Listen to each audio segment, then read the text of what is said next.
In terms of what might happen in the next century, we know it's going to get warmer, but we don't know by how much, because there are two unknowns.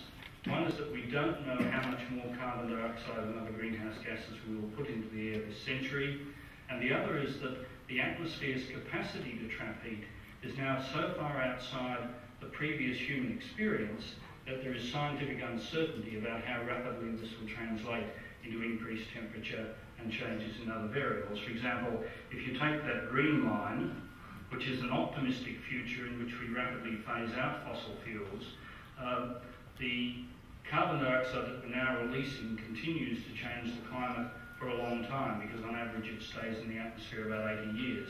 So even if we're aggressive in phasing out fossil fuels, the temperature will continue to increase. This green bar shows the error band between the most optimistic and the most pessimistic forecast of what the temperature increase might be if we aggressively phase out carbon dioxide. This muddy grey line is absolutely the best of all possible worlds. It combines the most optimistic interpretation of the uncertain science with a very aggressive phasing out of fossil fuels, and in that best of all possible worlds, the average temperature increase of the next century is about 1.5 degrees, about double what it's been in the last 100 years. All of the other, arguably more realistic scenarios involve a greater degree of change than that. And I ask you to note that not one of these graphs has reached a maximum by the end of next century. In every case, the temperature is still increasing and other changes are still going on at the end of this century. Our current greenhouse strategy is to spend billions of dollars of public money on subsidies of fossil fuel use, car production and use, aviation, road freight, smelting and aluminium, to pay out of the public purse the large costs of climate change, the economic impacts of lost agricultural production, the damage of more severe cyclones, the damage of greater bushfires, the increased cost of water supply. And this financial year we're spending in total about $300 million on all of the measures that might be construed as funds directed towards solutions of the problem. And the strategy of Her Majesty's Government is to distract attention from this studied inactivity with superficial talk about nuclear power as a clean green energy source or clean coal, one of the great oxymorons of our time. Last year, the Australian Business Roundtable on Climate Change, consisting of 6 of our largest companies and ACF, looked at the issue, and the CEOs of those 6 corporations said climate change is a serious issue. We need a long-term aspirational goal, like reducing our carbon dioxide emissions by at least 60% by 2050, a short-term binding target, a market-based carbon pricing system, accelerated efforts to manage energy and move towards cleaner technologies, a stronger culture of science and technology, and a national strategy for resilience, because no matter how aggressively we respond to the problem, the climate will keep changing. And so we have to learn to accept that it's going to get hotter, there'll be more very hot days, there'll be fewer frosty nights, the rainfall patterns will continue to change, and so on. But the bottom line is that acting now is affordable and actually is better for the economy than the do-nothing approach of hoping that we can get away with it for another 20 years. And this graph illustrates why starting to act sooner is better. The yellow line is our Kyoto target of the greenhouse gas emissions from Australia. The orange dotted line is the implicit government strategy, business as usual, in which our emissions would increase by another 85% by the middle of this century. The solid orange line is what we really need to achieve.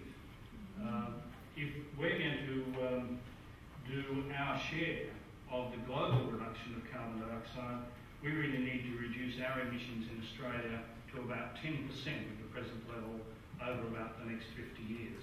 So we're talking about not a minor change, but a radically different approach to producing and using energy. There's no doubt that we can meet much of our needs from renewable energy. Wind power now alone accounts for about 40,000 megawatts of installed electrical capacity around the world, but renewables overall now account for a quarter of the installed capacity of California which if for a separate country, I'd remind you, would be the 6th largest and by some measure the most wasteful on the face of the earth. It also accounts for a third of Sweden's energy, half of Norway's, and 3/4 of Iceland's. And it's really the only feasible source if the developing world are going to have the sort of energy services that you and I take for granted. In terms of global growth rates, for the last decade for which figures are available, this is the average annual growth rate of installation of electrical generating capacity. Wind about 30% per annum, solar about 20% per annum, natural gas about 2%, oil and coal about 1%, nuclear 0.6%. So clearly the world as a whole has decided that nuclear is the clean green option and the way to solve the problem of greenhouse. Is nuclear an option? Well, not really. It's too expensive, it's too slow, high-grade resources are limited, it produces radioactive waste, it contributes to weapons proliferation, so it has few benefits and high costs.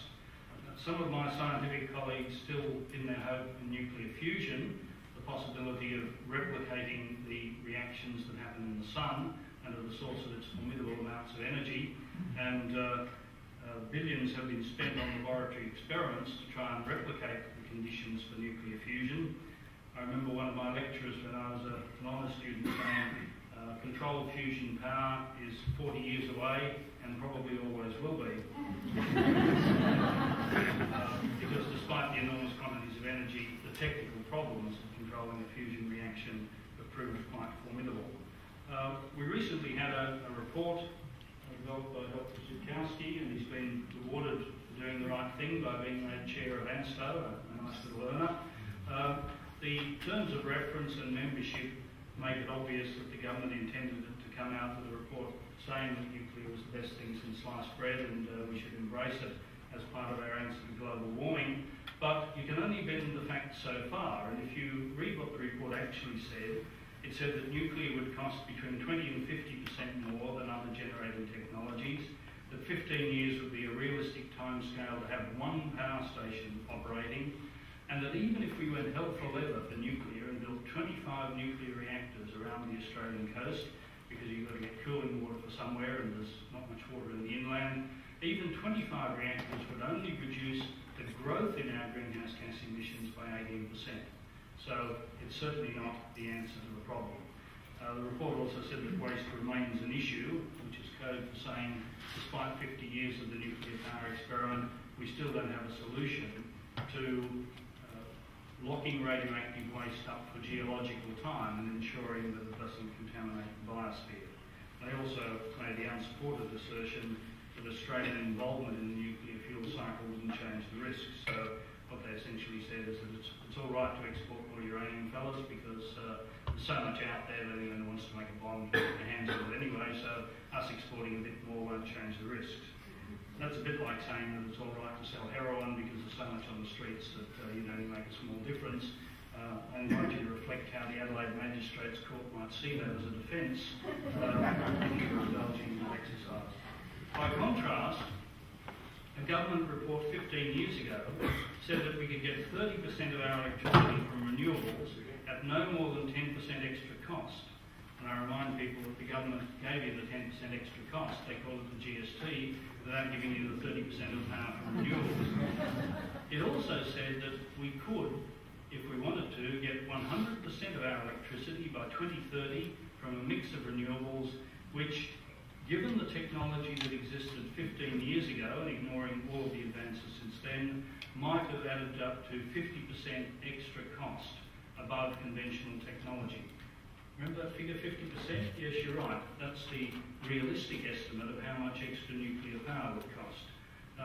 Renewable energy technologies have much shorter timescales and much greater greenhouse gas reductions than nuclear. So it's hard to see why any rational person would choose it.